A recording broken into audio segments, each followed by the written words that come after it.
Bonjour à vous, je suis ravie de vous retrouver autour de la légende de la femme bison blanc.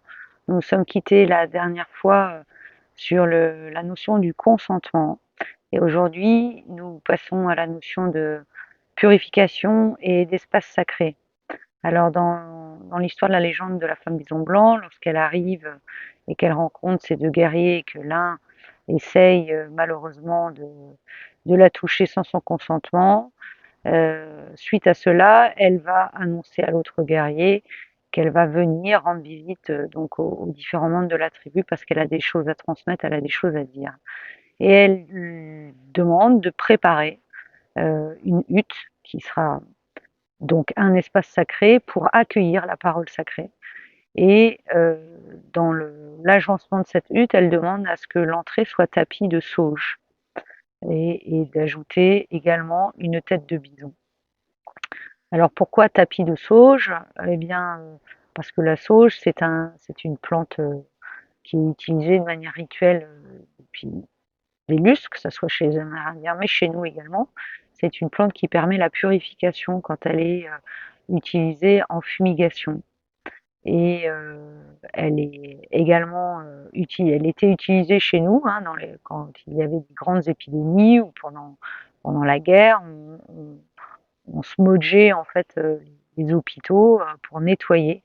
Elle a, elle a des vertus antibactériennes, antivirales, et donc du coup, elle a cette vertu-là. Alors, ce qui me paraît intéressant également, c'est la tête de bison qu'elle met devant, qui va symboliser justement l'abondance. Hein, quand il y avait la famine, c'est que justement, il y avait plus de bison, il y avait plus rien à manger. Donc le bison est vraiment ce symbole-là de l'abondance. Et pour qu'il y ait abondance, il faut qu'il y ait respect, respect des denrées, euh, respect du vivant, respect de tout ce qui nous entoure. Et le, comment dire, la sauge qui est disposée devant la hutte, ben, d'une certaine façon, c'est une manière d'entrer en respect dans un espace dans lequel il va y avoir une parole qui va être dite. Et donc on y va avec humilité. On n'y va pas avec toutes ces crasses, ces fardeaux. On met ça de côté et on rentre, on va dire, propre dans la hutte, quoi. Et c'est intéressant. Je regarde ici les espaces sacrés qu'on peut avoir, qui sont des espaces religieux, une église. C'est vrai, on ne va pas rentrer tout crotté dans une église. En général, on essaie de rentrer, on enlève son couvre-chef, on se présente d'une certaine façon.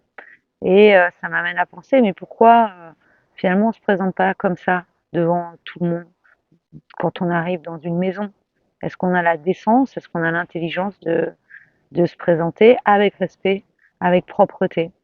Euh, Ma grand-mère, elle disait toujours ne sors jamais au monde tant que tu n'es pas coiffé.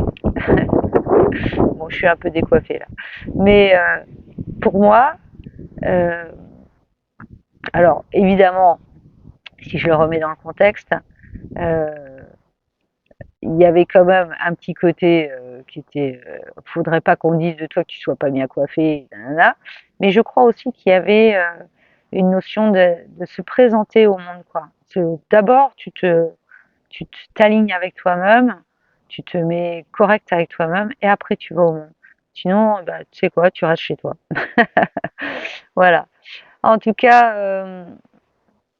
je vous laisse méditer sur cette notion d'espace sacré, de purification, parfois nécessaire. Est-ce que vous prenez le temps de purifier votre maison? Alors la maison physique, bien sûr, et puis votre propre maison intérieure. Euh, voilà, à méditer. Alors à méditer parce que finalement, le truc, c'est comment est-ce qu'on peut recevoir la parole juste, notre intuition par exemple, si on est tout crotté de partout, si nos intestins nous perturbent, si nos pensées, nos petits problèmes, nos petits tracas sont en vrac en permanence à tourner en rond dans notre tête, si nos émotions fonctionnent pas. Et en fait, quand on demande de s'aligner, c'est aussi d'aller nettoyer ce qui est à nettoyer. Alors il y a plein de pratiques qui permettent le nettoyage hein, dans les pratiques yogiques. Il y a la respiration. Chez les bouddhistes, il y a une respiration particulière aussi pour nettoyer. Euh, comment dire, le yoga en lui-même, c'est un espace qui va réaligner pour recevoir la parole juste, mais la parole juste, elle est en nous. C'est notre propre conscience. La conscience, quand elle n'est pas, on va dire, salie par tout ce qu'on lui fait vivre. Alors, on lui fait vivre des belles choses qui animent notre conscience, mais on lui fait vivre pas mal de choses crades et dégueulasses aussi. Bon, c'est l'expérience. Hein. Et puis, je dis bien nous, hein, parce que je suis la première à envoyer à mon corps, à mon cœur et à mes pensées une multitude de choses néfastes, voilà, et qui m'éloignent de la conscience. Donc, eh bien, les amis, mois de juin, je vous dis purification. Let's go!